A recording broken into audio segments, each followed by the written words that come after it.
for their rights as sentient beings. So, our friends in the audience, please welcome Jo-Anne McArthur to the Green Room today. Hello, Jo-Anne. Hello, thanks so much for inviting me. Glad to have you.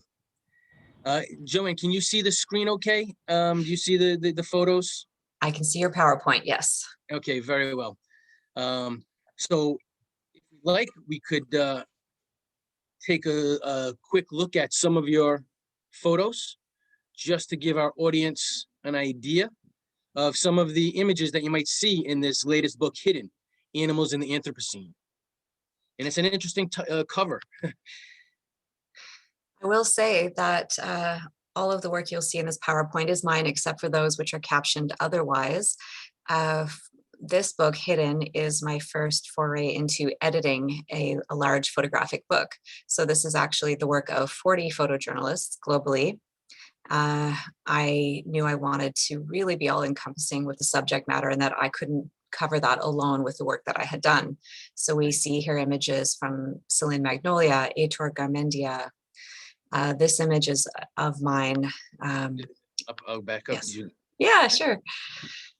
What we're seeing here are cultural events like this one here, unusual and odd and horrific.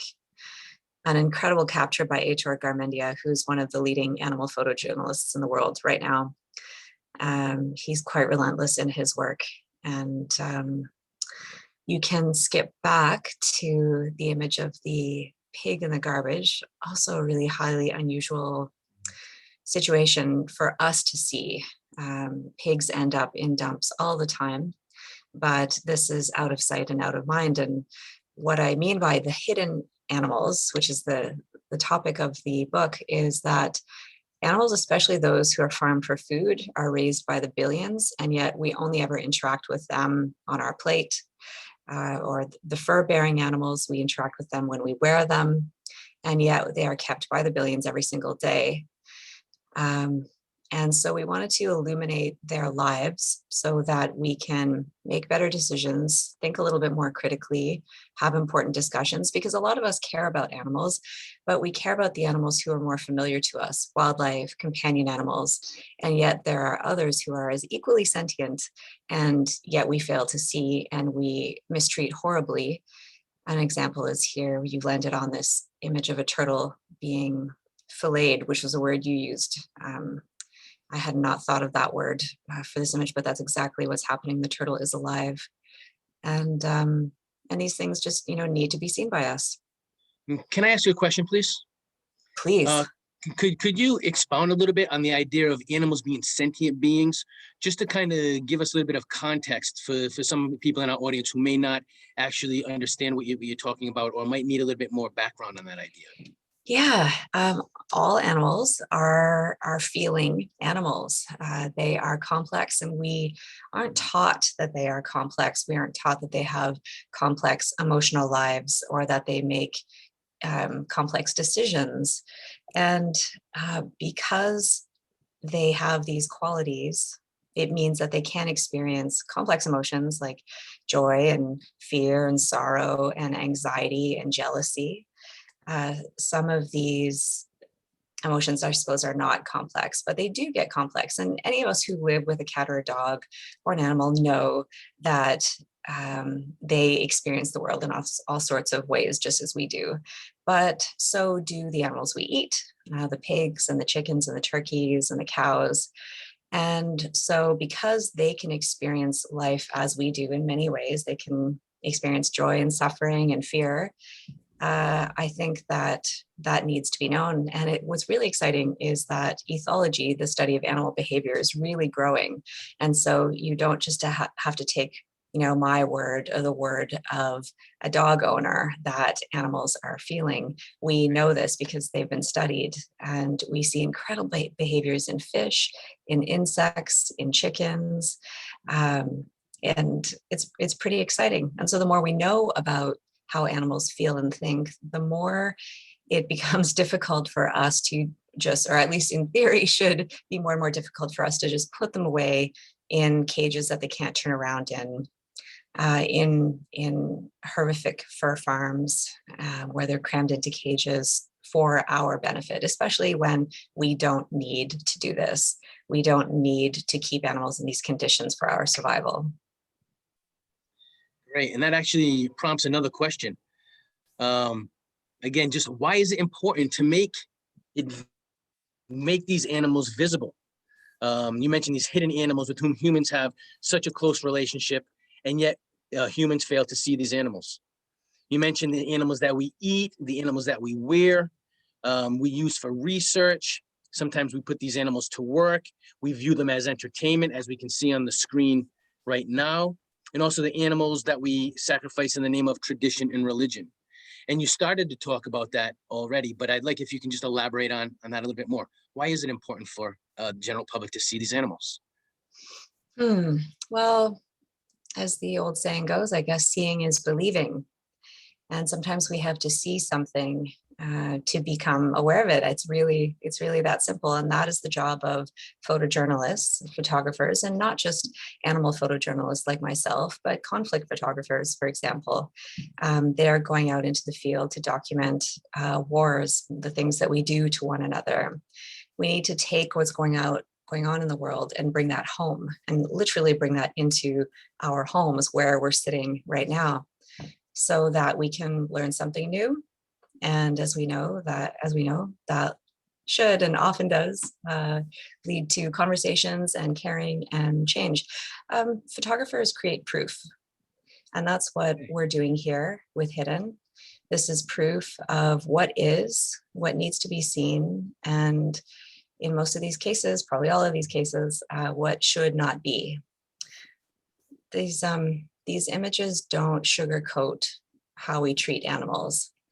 It's a 5-pound tome of a book, and it is modeled after other books of war photography about how we treat others. And long ago, I was inspired by war photographers to do something similar for animals. I felt that other animals, non-human animals, deserved the visibility that we attempt to give to other suffering people, other suffering animals, I guess.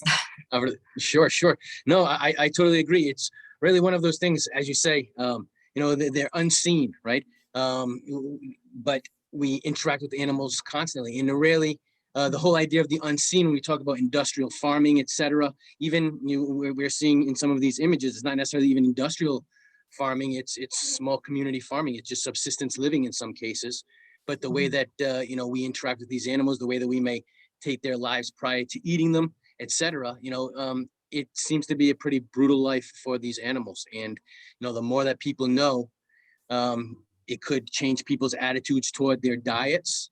It could also, possibly even improve the lives of the food animals, etc., and also the animals that we see in entertainment and things along those lines. So at this point, I'd just like to mention that, folks, you can take a look at the Green Institute website for a lot of features and activities. It's https://greeninstitute.ng. And one of the things that you might be able to find there is this really interesting book, The Principles of Green and Sustainable Science, written by the director of the Green Institute and founder, Adenike Akinsumulu. This book focuses on the principles of green and sustainable science using various case studies that it contributes to the literature in science in the environmental fields by providing information on scientific aspects of sustainability. So the principles of green and sustainability science can be found at thegreeninstitute.ng.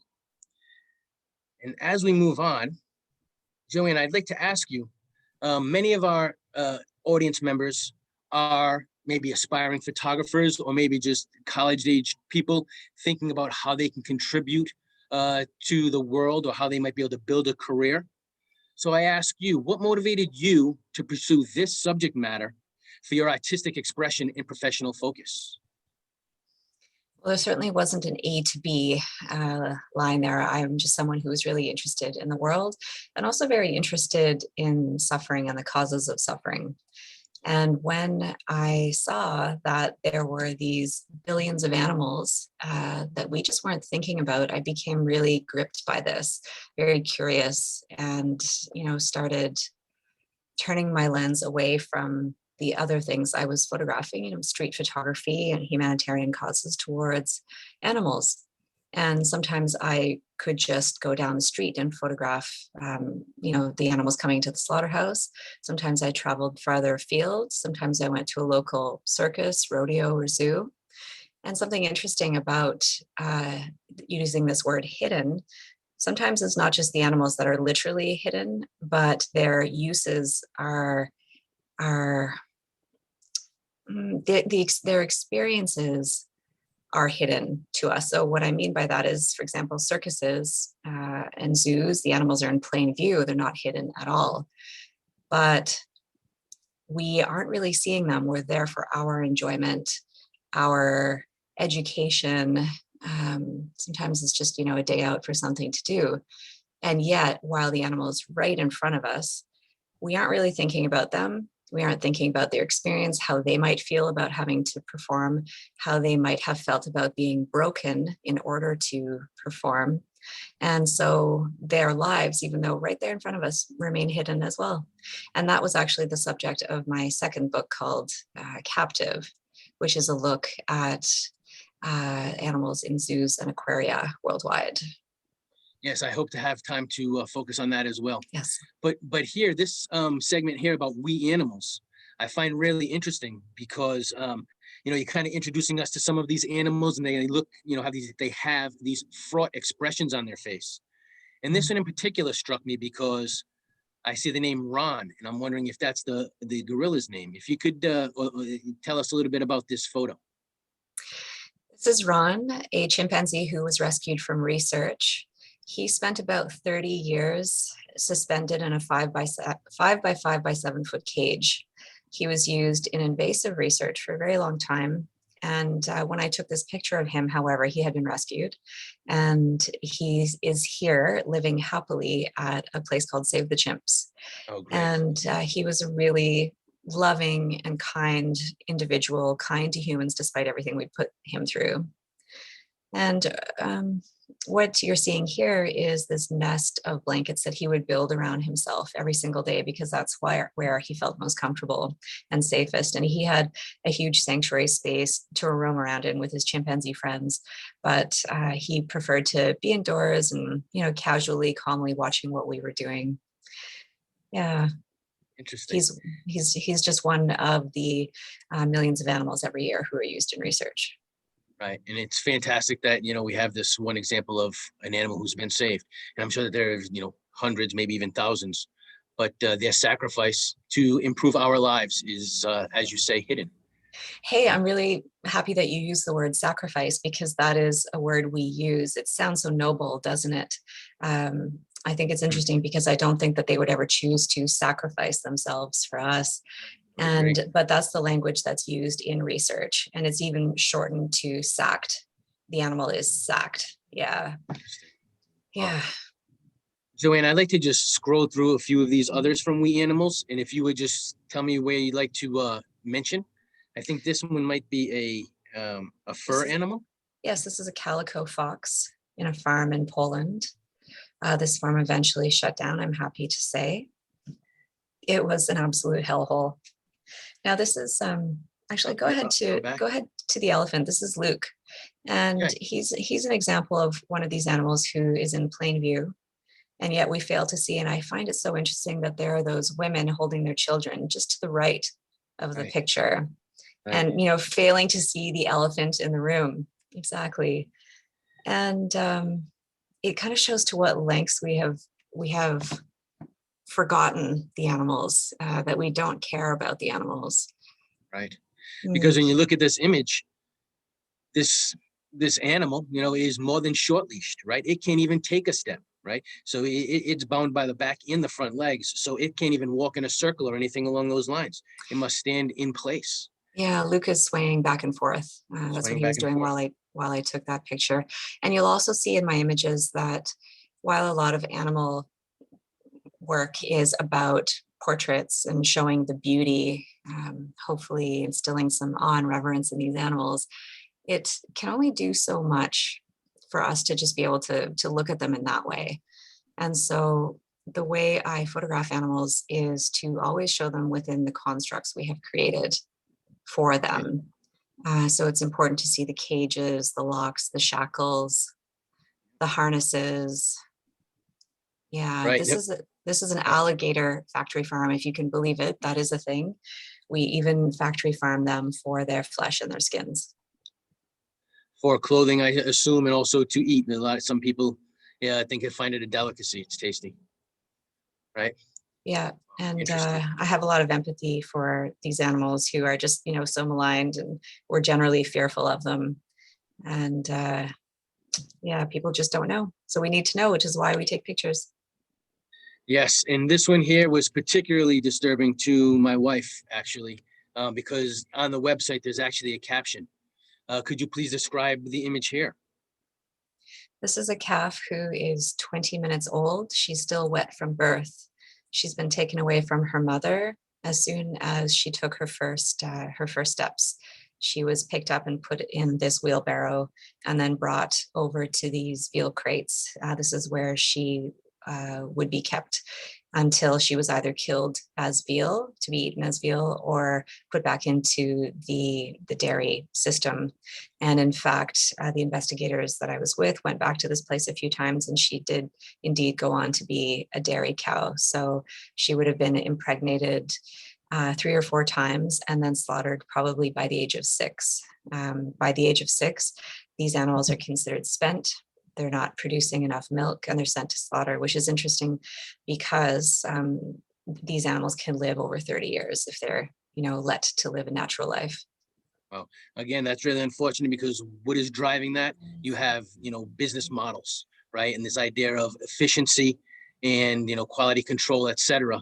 But again, you have these frameworks of efficient business, and that is impacting the lives of these animals. And in this case, shortening them significantly. That's exactly right. We can't consider these practices farming anymore. Farming is like an antiquated term at this point. This is the industrialization and commodification of animals. When I was photographing the floods in North Carolina, millions of animals died in those barns because people could evacuate, but they couldn't possibly evacuate the animals. Right. And they counted the animal deaths as inventory, lost inventory, not animals. Right. Not So lives. it would be written off as losses on taxes. There would be insurance to support that and, to cover that. Wow, that's really unfortunate. It's really unfortunate. And then when we get into these monkey images, and again, I'd like for you to explain what this suit is, but can you help us out here, please? Shed some light on what we're seeing here. Yes, I was investigating macaque breeding facilities in Southeast Asia. These are animals who are shipped globally to be used in research and in entertainment. And the man who was working at this breeding facility picked her up and was showing me their product. So not the animal, but the product. As he picked her up, the baby jumped up and clung to her, and he didn't mind because he knew that the baby would certainly not let go. So while we were outside of a cage, the baby was not at risk of leaving because she clung to the mother. And while the female was being manhandled, literally like that, she just continued to console her child. It was absolutely devastating, I will say. Right. It's a terrible memory, actually. I hate to even go back there and think about it. I apologize, but it's such a powerful image. It's been, it's an image that's been used a fair bit. Okay. Because we don't know how our medicines and vaccines are tested, and the products that we use, they're just tested and over-tested with faulty models, quite often useless models, so that we can have products that seem benign, but really they're not. So one thing that we can all do is buy cruelty-free products. Okay. Well, that's a good thing to note, and I want everyone in the audience to take note of that comment. That you really should be looking for these sort of products, cruelty-free products, products that do not use animals in testing. This is one way that you can help to combat this sort of mistreatment. And another thing I would just like to say that this photo, again, you talk about animals as sentient beings. Of course, most people realize that. But when you look at this, the stress that the mother is under, looking at the baby, trying to console the child, the connection that that the infant has to the mother, you can see the emotion there. You know, it's very humanistic. It's very, it's just very natural, is what it is. You know, so yeah, it's a very powerful image. Thank you. Moving here, can you kind of explain this? This looks like a spacesuit. What are we looking at here? Right. Very simply, these are restraints. These are animal restraints. This could have been used on a monkey, and it could also be used on a dog or a cat. Oh, really? Okay. Interesting. Yeah, with all the Technology that we use.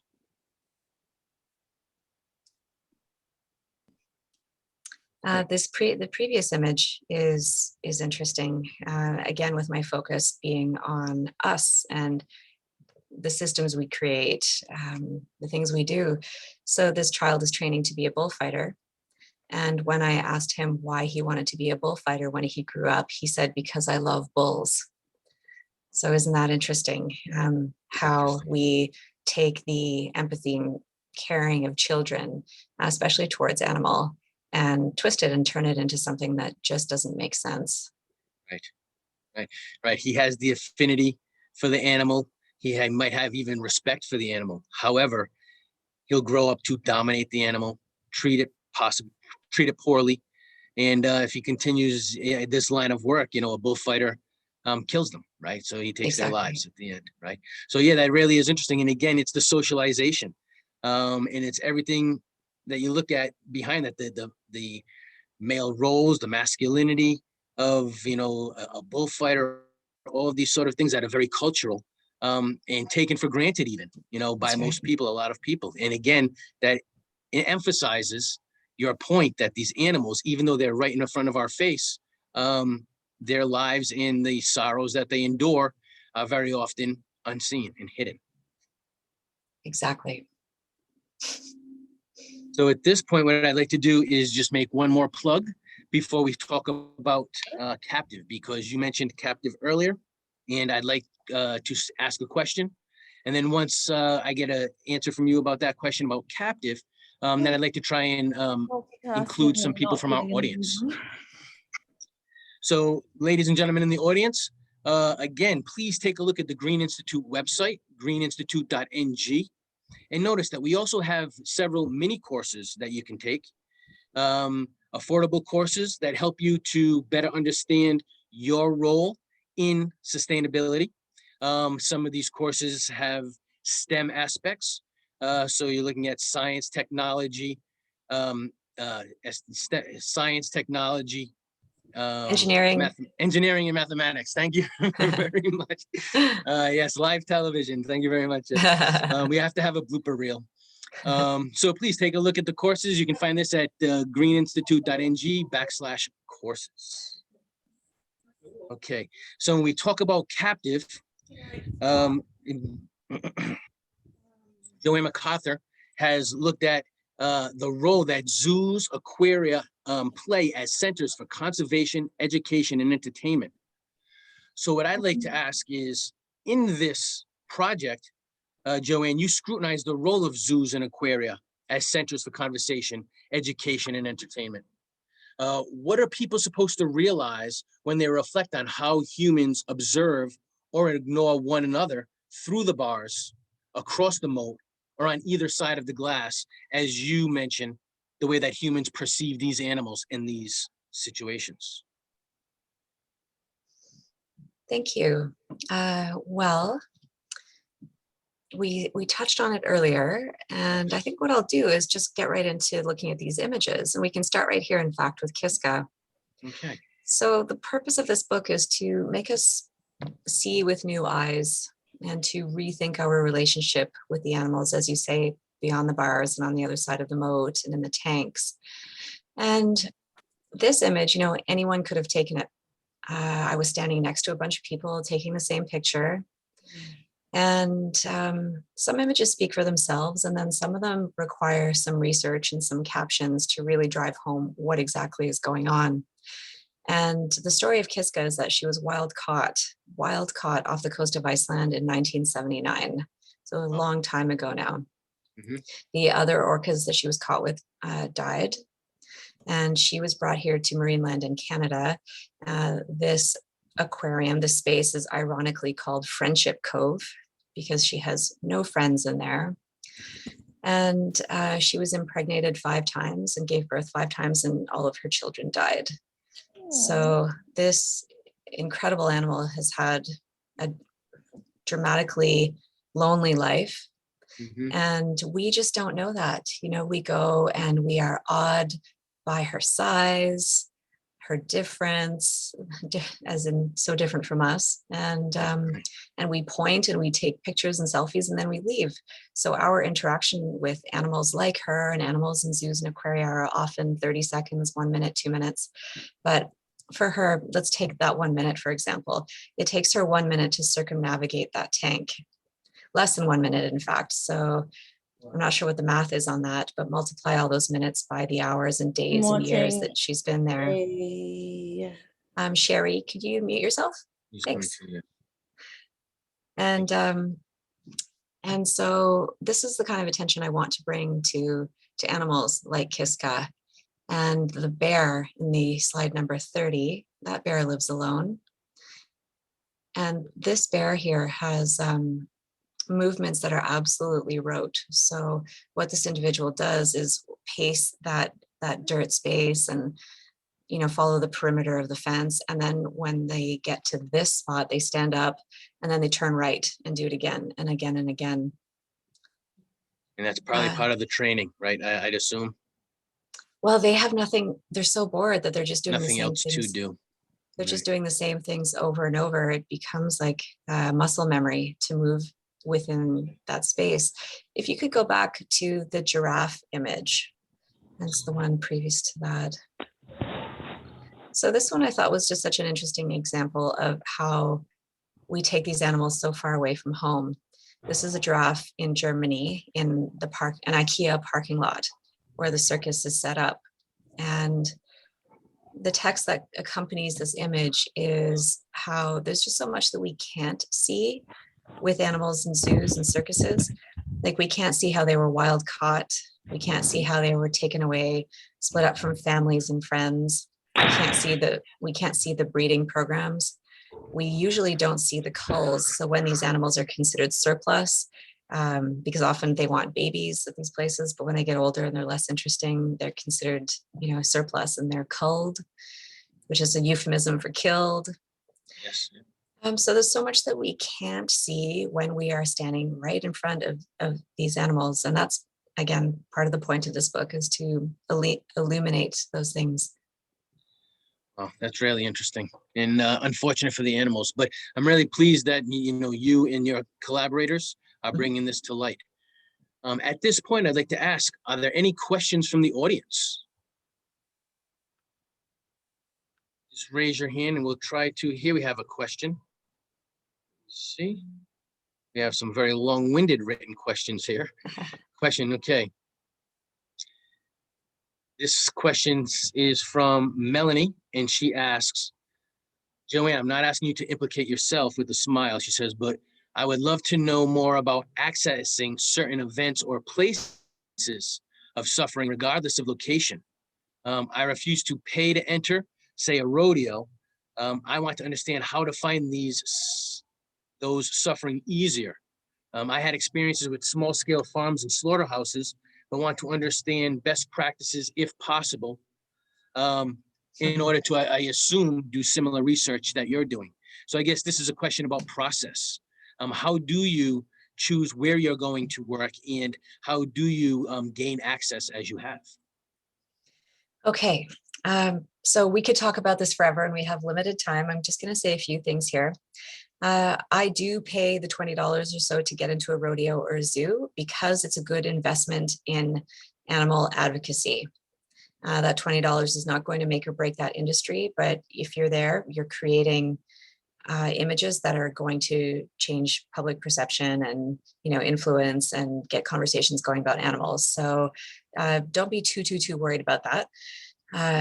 You may disagree with me, but that's how I do it. And accessing more difficult industries like slaughterhouses and factory farms, it's done very carefully and with a lot of security. And I will leave it at that because I want time for everyone's questions, and that's a long one. But we do, because I get asked that question all the time, We Animals Media created a masterclass for people who are animal photojournalists or aspiring animal photojournalists, APJs as we call them for short. And Oh, fantastic. So the APJ masterclass looks at things like access and lighting in difficult situations, coping, finding your story, getting your story out into the world. So that's on the weanimalsmedia.org website if you'd like to learn more about executing APJ stories.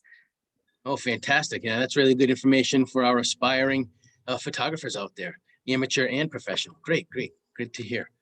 Jo, we have another question from Beth Redwood, and she's asking, why is it important to be vegan if we care about animals, science, and environmental sustainability? Okay, so I think, let me rephrase that. She's asking, perhaps, I guess, should more people become vegan? Would you suggest people become vegan? Or do you think that there is a kinder way, more gentler way to have industrial farming? What would you say to that?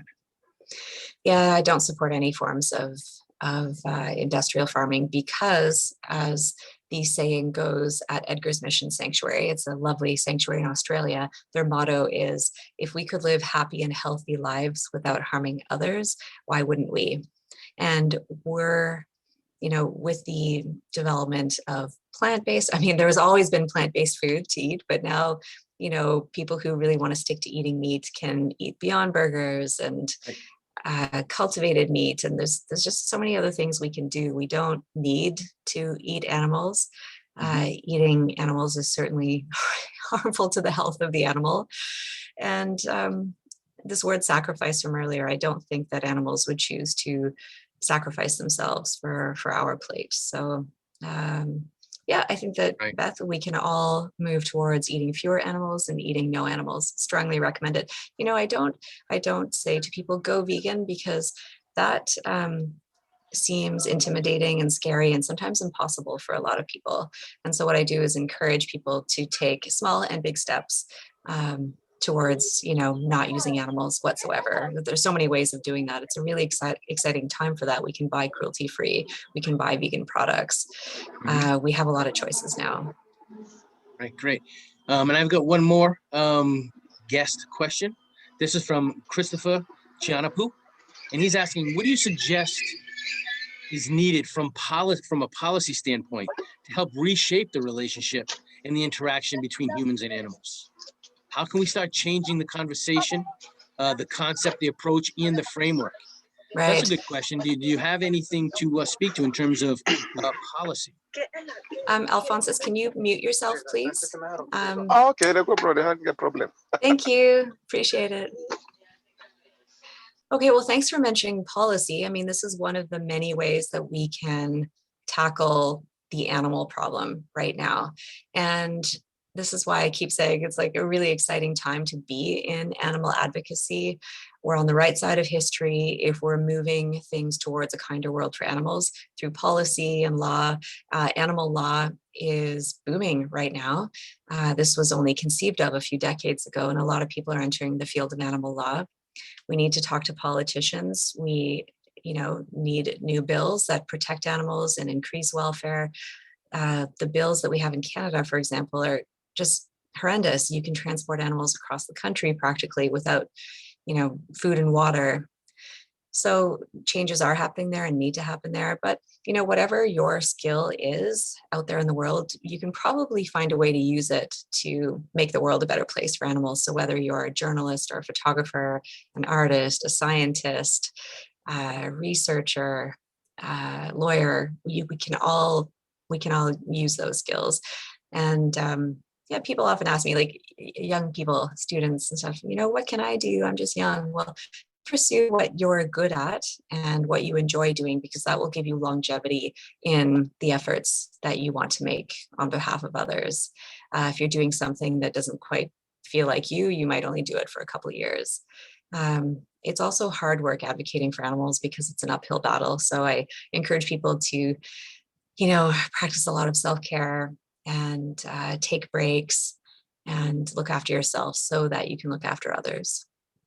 Right. And I would agree with you, even though there is a lot of momentum in, animal advocacy across many, different platforms is really growing. There is a real strong set of lobbies and industrial, movements in of themselves that are, blocking and thwarting a lot of those efforts. So it really is a challenge. But as you say, individual choice can make a difference. And then corporations, et cetera, base their decisions based on, community choices and that sort of thing, and collective action.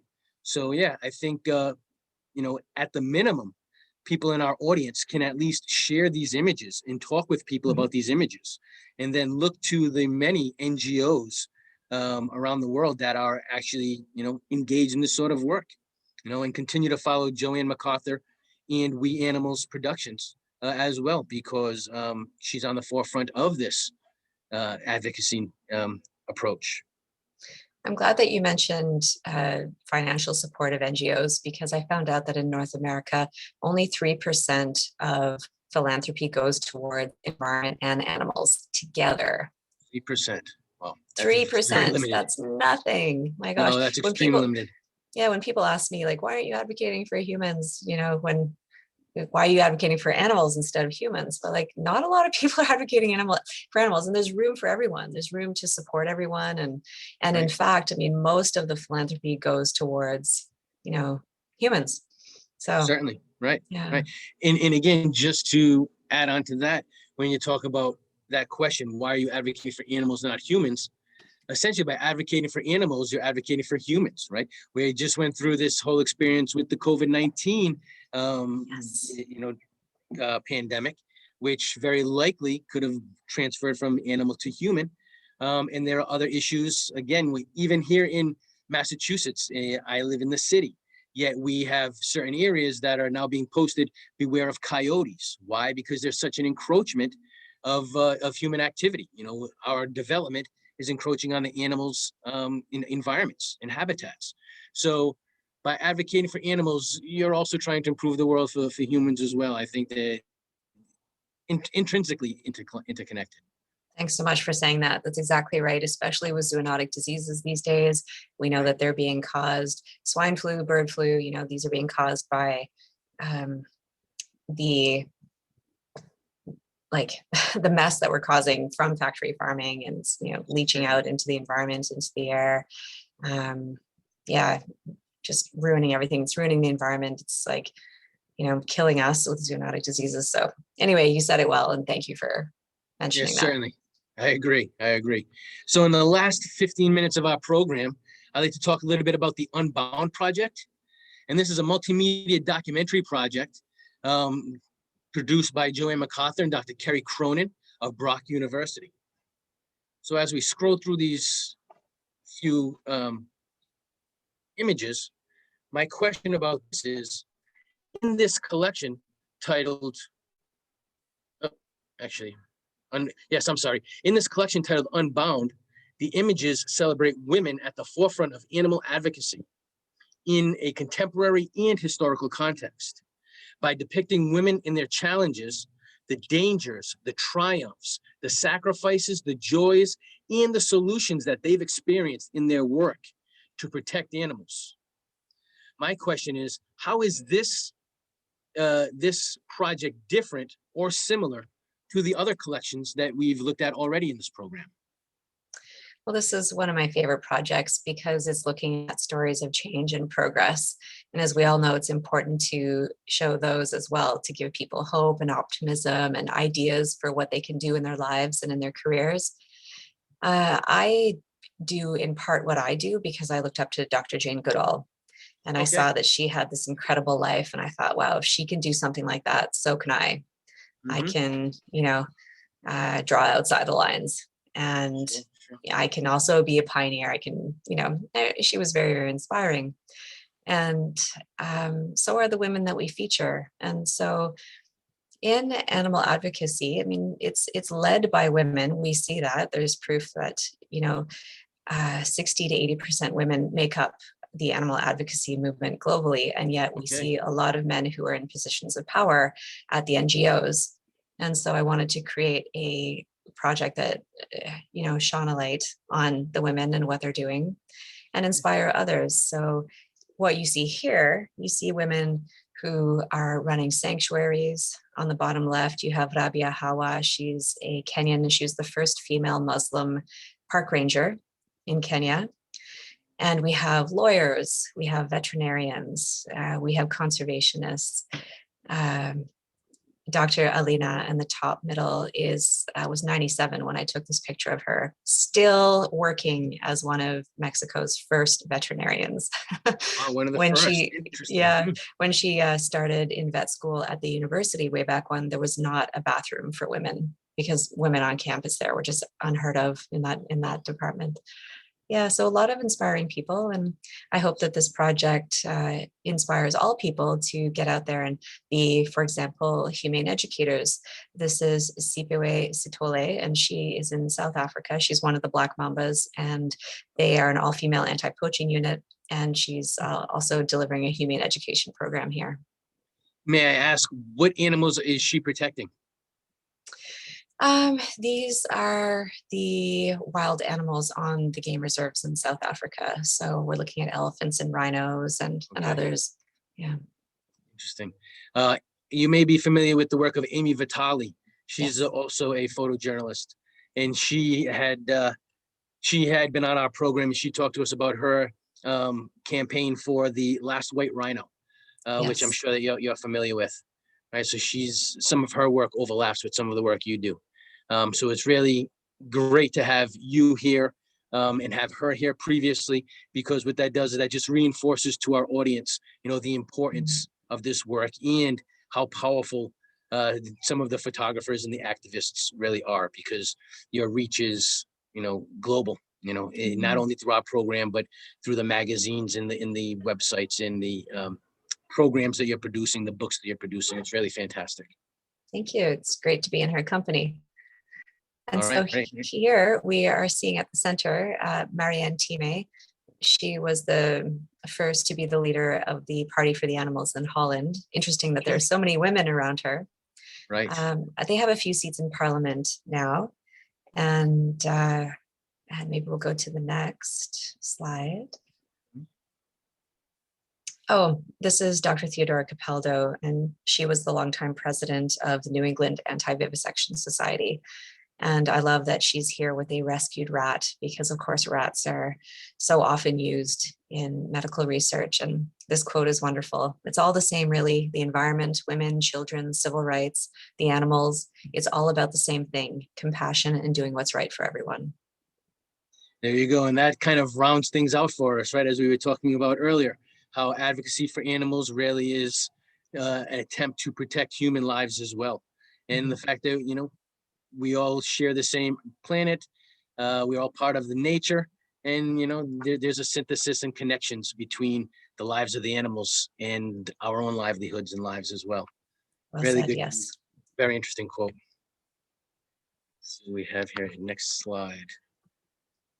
Who might this be? I thought I would end with this image because it is an image of hope and change and beauty and companionship. And it's an example of, a complex relationship, because we shouldn't have to rescue gorillas from the bush meat trade, but we do still have to, unfortunately. On the left is Apollinaire Nduhudu. He's from Chad. He lives in Cameroon, and he looks after the gorillas at Ape Action Africa in Cameroon. And he's holding Picken, who's a lowland gorilla whose parents had been killed in the bushmeat trade. She had been sedated and was being moved from one enclosure to a larger enclosure, but she woke up early from the sedation, which put me and probably all of us in a very, very dangerous situation. You should never get in a car with a gorilla. Yeah, that makes sense. But I did realize that I was in a rather unique situation, and I nervously took a few pictures before she fell back to sleep from the sedation and Yeah. was peacefully brought to the new 200-acre enclosure, which is a big forest area. And she has had a very good life there with her gorilla companions. Right. Well, that's an interesting contrast with what you had just stated and what I was gleaning from the photo, because she looks so docile there, right?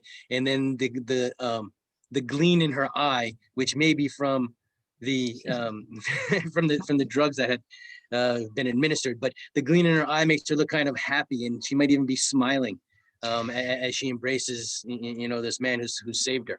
Yeah, Apollinaire is her beloved companion. Okay. Yeah, so he's holding her, but we notice that she's also holding him. Right. And this is just a lovely and comfortable and safe relationship. And while of course ultimately we should not be holding gorillas because they should be wild, I do like that this is a glimpse into the best of humanity and how we can be with others, how we can treat others. I would agree. And again, it capitalizes and underscores the idea of animals as sentient, right? There is a connection there. There is, a link between these two people, well, these two beings, I should say. Well said. We only have time for a couple of more questions, I would think, as we are inside the last 10 minutes of the program. I'll ask one question, and then if anyone from the audience might have another question, please share it on the chat. Jo-Anne, I'd like to ask you, what are some of the innovations you've witnessed that may improve the relationship between humans and animals as we use them or utilize them for our daily needs and consumption? So as you're documenting most of this kind of brutality and this negative relationship in most cases, not all, because we see it here in front of us, that some of these relationships can be positive. Have you come across any innovations or changes, as my question posed? Yeah, well, I think we've covered some of that with how we are seeing the evolution of law and policy, and how journalism is much more accepting now of animal stories. So there's a lot of change happening, and part of what We Animals is doing is shifting even more of our focus towards documenting and supporting these changes. But I would say in terms of innovation, I'm really excited about food tech. I'm really excited about cultivated meat. And, vegans sometimes oppose it, but it's not for the vegans, it's for the people we really need to move away from meat eating. Sure. And we're seeing that this is now available. Cultivated meat is available in Singapore, and it's going to be, available more and more. Could you explain cultivated meat? I'm not quite sure what that is. I am aware of meat, vegetable substitutes for meat, but I'm not sure what we mean by cultivated meat. It's actually meat. So Oh. it is meat that is created in a lab situation, and it is taken from a cell of an animal. It doesn't even have to be, the cell of their flesh, but it can be a cell from their feather. And it is, they have the technology now to grow this into actual muscle. And so we can, create actual meat without causing harm to individuals. And that is excellent technology. Very interesting. It's pretty incredible. There's a company you can look into called Just. And Just is out of the Bay Area, I believe, but they are leading in cultivated meat. We're going to see cultivated fish as well. There's, a race to be, have those products first out on the market. And this is going to be the future. And, it might sound icky to some of us, like, ooh, grown in a lab, that's gross. But these are extremely clean environments. Sure. And meat, the way we eat it now is not a clean environment. And it involves just so much environmental catastrophe and suffering. So I think people are going to come around to seeing that lab grown meat is actually a really, really fantastic way to, provide food and protein for people who really still want to be eating meat. That's an incredible advancement. I'm really, really keen to see that take off. And I would be really interested to try it. I'm gonna have to look that up. So the company's name is Just. Yeah, check it out. Take a quick look at that. Wow, that's great. So Jo-Anne, in the last couple of minutes, we received a question from Addison Brown. And Addison mentions that you spoke of self-care, and Addison is a practitioner as well, deeply immersed in self-care. The question is, what are some of the things that you do to maintain your balanced alignment? I wish I was Anything you'd steeped like to in share? self-care, because I often put it on the back burner like a lot of activists do, because we're operating from such a place of urgency. But that's all the more reason to self-care and avoid burnout, because a lot of activists, especially animal rights activists, experience burnout. So what do I do? Well, meditation is a part of my life. Sometimes I'm doing it every day, and then sometimes I lapse. I'm in a bit of a lapse right now, but I do meditate with a group once a week still. And I just take time to turn away from the suffering that is, inherent in everything I think about and everything that I do, to read and to be playful and to enjoy this one short life that I have. It's passing in a flash, and I want to, in the present, be joyful and feel optimism. And I want to look back on my life, my very one short, quick little life, and say, okay, I really enjoyed myself. And there's a lot to be happy about. There's a lot to be optimistic about. And so I actively choose every day to focus on the good and on the change that I can create in the world, rather than focusing on the suffering. Because if I lived there emotionally in that suffering, I would probably have burnt out a long time ago. So these are actions. These aren't things that, come naturally. We have to practice, self-care. That's why we call it a practice so often, isn't it? So we have to practice. We have to put in the practice. effort. It is a task. Yeah. Yes. Great. Well, one thing you just mentioned is you said you wanted to look back on your life and say that you enjoyed it. But what I would also add to that is not only should you enjoy your life, but you can look back and say that you've actually done some positive work, and that by bringing these photos, this suffering, these challenges of the animals, bringing these images to the public is really very interesting work. It's positive for, as we mentioned, not only for the animals, but for humankind as well. And people really need to reevaluate our relationship with animals in the Anthropocene. And I think that your work is contributing to that. So I'd like to thank you, Jo-Anne McArthur, for joining us today on The Green Room. Thanks so much. And thanks for helping me get this message out into the world. So you're part of this now as well. Really, Excellent. really appreciate it. So ladies and gentlemen in our Green Room audience, please thank Jo-Anne McArthur from We Animals Productions. Thank you very much, Jo-Anne. And what I'd like to just do as we say goodbye is I want to just advertise on the Green Room in August. We're going to have Gerard Rohde and Lindy Von Mutis from Out for Sustainability. Out for Sustainability provides a platform for co-creating climate, resilience, and environmental justice by and for LGBTQ+ communities. They do this through advocacy, training, fundraising, and relationship building. So please stay tuned. Please follow us at The Green HQ on Instagram and Facebook, The Green Room, The Green Institute on Facebook, and also Twitter. Thank you very much, Jo-Anne, for being with us today.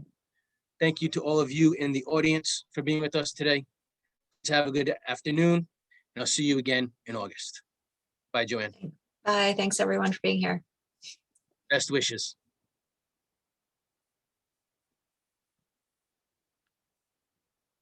Share and end.